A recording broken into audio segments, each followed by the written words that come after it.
Hello guys, very very good morning. সবাই কেমন আছো? আশা করি সবাই ভালো আছো, সুস্থ আছো। তো অভিমিত্র ব্লগসে তোমাদের সবাইকে অনেক অনেক স্বাগত, অনেক ভালোবাসা দিয়ে আরেকটা নতুন ব্লগ নিয়ে চলে এলাম। যেখান থেকে দেখছো ব্লগটা, তোমাদের সবকে অনেক অনেক ধন্যবাদ। সকাল সকাল উঠে মোটামুটি কাজ হয়ে গেল। এখন যাবো রান্নাঘরে, রান্না বসাতে হবে। আর বাড়িতে আজকে একটা ছোটো মোটো অনুষ্ঠান আছে, মানে আজকে ভাইকে আইবুড়ো ভাত খাওয়াবো। তো সেই কারণে মোস্টলি আমার এখানে আসা আজকে, কালকে আর কি। তো তোমাদের দাদাভাই বাজার করতে চলে গেছে। তো চলো আমি রান্না করে বসে রান্নাটা বসিয়ে দিই। আর কি কি হচ্ছে, কি কি রান্না হচ্ছে সব তোমাদের সাথে পরে শেয়ার করছি। চলো আগে বাজারটা আসুক, দেখি কী কী নিয়ে আসে বাজার থেকে। তো চলো আগে রান্নাটা বসিয়ে দিই, কারণ ছোটো ভাইও বেরিয়ে যাবে, একটু ভাত করে দিই ওকে। তো চলো। হ্যালো ফ্রেন্ডস, তো রান্না কমপ্লিট হয়ে গেল। তোমাদের সাথে কিছু এখনও শেয়ার করিনি, কারণ ভাবলাম রান্না ঠান্না করে তারপরে শেয়ার করি। রান্না করে স্নান করলো। এখন তোমাদের দাদাবাবু বলছে সজনে করো না, এখন সজনা করতে হবে। দেখো কাণ্ড। আমি স্নান টান করে ফ্রেশ হয়ে নিলাম। ভাই এখনও আসেনি, ভাইকে বলেছি তাড়াতাড়ি আসবে আজকে। তো ভাইকে একটা ফোন করবো, দেখি ও কখন আসে। আর চলো সাজনাটা তাহলে করতে হবে, সাজনাটা করি। দেখি ওদিকে বললাম যে সাজনাটা কাটো, আমি আসি।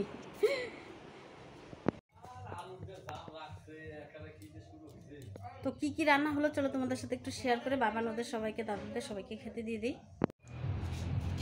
পাঁপড় ভাজি, ছোট মাছ চটচটি, শাক ভাজি, ডাল, মাছ ভাজি, ভাইয়ের জন্য সব রকমের 3 রকমের ভাজি, আলু, পটল, মিষ্টি কুমড়ো, ছোট মাছ চটচটি, মাছের ঝোল, মাটন, চাটনি। আর সজনে ডাঁটা হচ্ছে, সজনে ডাঁটা হবে। তো চলো আগে এদের খেতে দিয়ে দিই, তারপরে। হ্যালো ফ্রেন্ডস, তো রান্না কমপ্লিট আর ভাইও চলে এসছে। তো ভাই বসে গেছে। তো চলো, হ্যাঁ বন্ধ হয়েছে। তো চলো দেখো ভাইকে বসিয়ে দিয়েছি। তো কি কি রান্না হলো সব একবার শুরু বলি।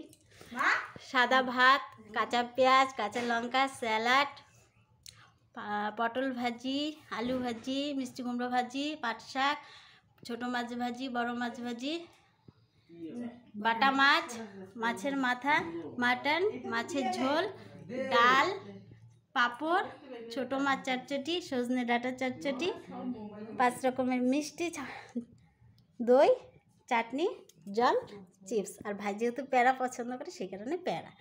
চলো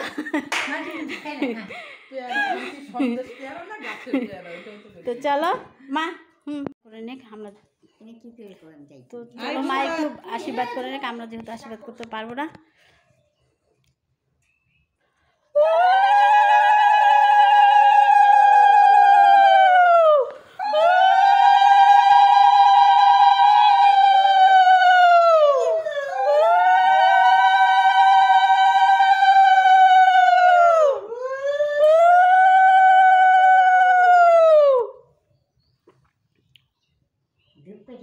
না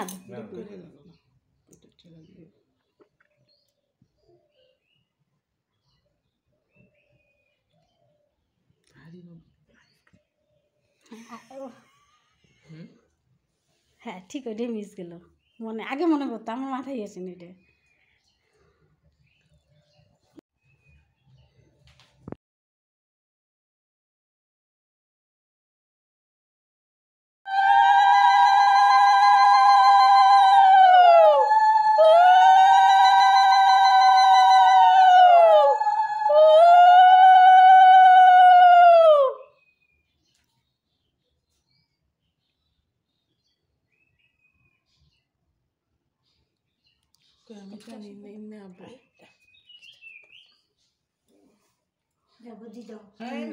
খালি একটু ধান দুপা দাও, কিছু না তুমি বড়।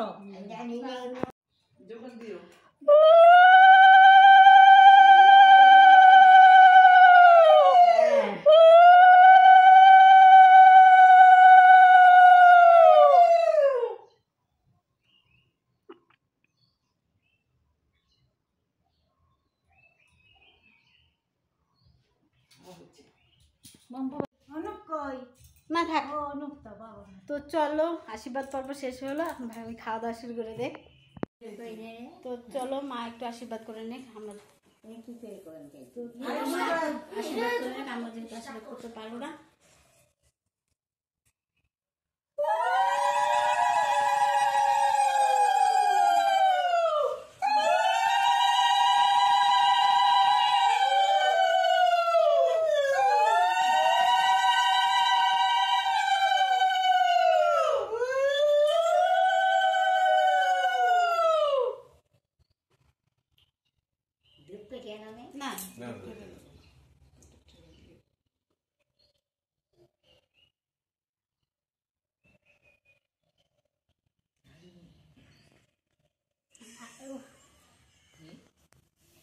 ঠিক ওইটাই মিস গেল, মানে আগে মনে করতাম আমার মাথায় গেছে নিজে কি করবো না থাকো ঢুকতো বাবা। তো চলো আশীর্বাদ পর্ব শেষ হলো, এখন আমি খাওয়া দাওয়া শুরু করে দে।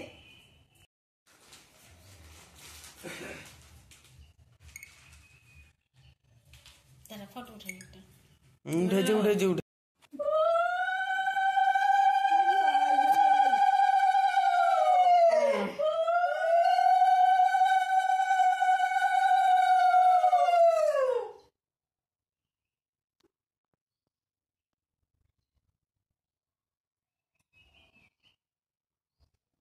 উঠেছে মমতাবাদ যাবে।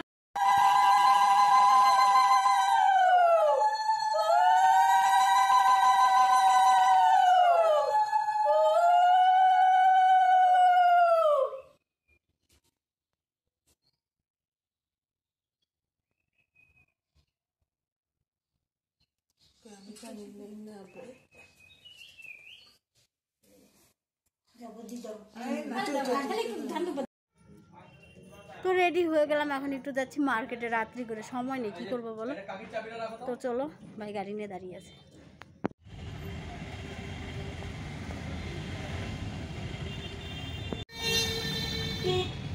তো চলে এলাম আমরা মার্কেটে, মা আমি বৌদি। রাত হয়ে গেল আস্তে আস্তে, দেখো। তো আমরা আসছি, ভাই গাড়িটাকে পার্ক করতে গেল। তো চলো আমরা যেতে থাকি, ভাই গাড়িটা পার্ক করে আসুন। তো এই হলো দিনহাটার কিছুটা মার্কেট, তোমাদের সাথে শেয়ার করছি। হ্যালো ফ্রেন্ডস, তো আমাদের মার্কেট হয়ে গেল আর চলে এলাম, আর প্রচণ্ড টায়ার্ড লাগছে। এই যে কি মার্কেট হলো, বিয়ের কিছু কেনাকাটা হলো। তো এই হলো, যেহেতু কালকে চলে যাবো, ভাই বলো যে চল আজকে গিয়ে কিছু কেনাকাটা করে আসি। তো পুরোটা হয়নি, কিছু কেনাকাটা হলো আর কি। তো রান্না বাড়ি খাওয়া দাওয়া করে করে যেতে তো অনেকটাই লেট হয়ে গেছে। তো শরীর এখন প্রচণ্ড ক্লান্ত লাগছে, মনে হচ্ছে ঘুমিয়ে পড়ি। আবার সকাল হতে না হতে তো বেরিয়ে যেতে হবে। তো এই হলো সব ব্যাপার। তো চলো, মা ভাত বসিয়েছে, ভাতটা হলে খাওয়া দাওয়া হবে। আমার আর খেতে ইচ্ছা করছে না, খাবো কি না। তো চলো, আমার ভালো লাগছে না, আমার ঘুমোতে ইচ্ছা করছে। কিছু কেনাকাটা। হ্যালো ফ্রেন্ডস, তো খাওয়া দাওয়া হয়ে গেল, চলো এবার ঘুমোতে যাই, প্রচণ্ড টায়ার্ড লাগছে শরীরটা। তো চলো আজকের মতো গুড নাইট, কালকে আবার সকাল সকাল উঠতে হবে, রেডি হতে হবে, যেতে হবে এতটা রাস্তা। তো চলো আজকের মতো গুড নাইট, সবাই ভালো থেকো, সুস্থ থেকো, সাবধানে থেকো, আর অভিক মিত্র ব্লগসের পাশে থেকো। Good night, tata, bye bye.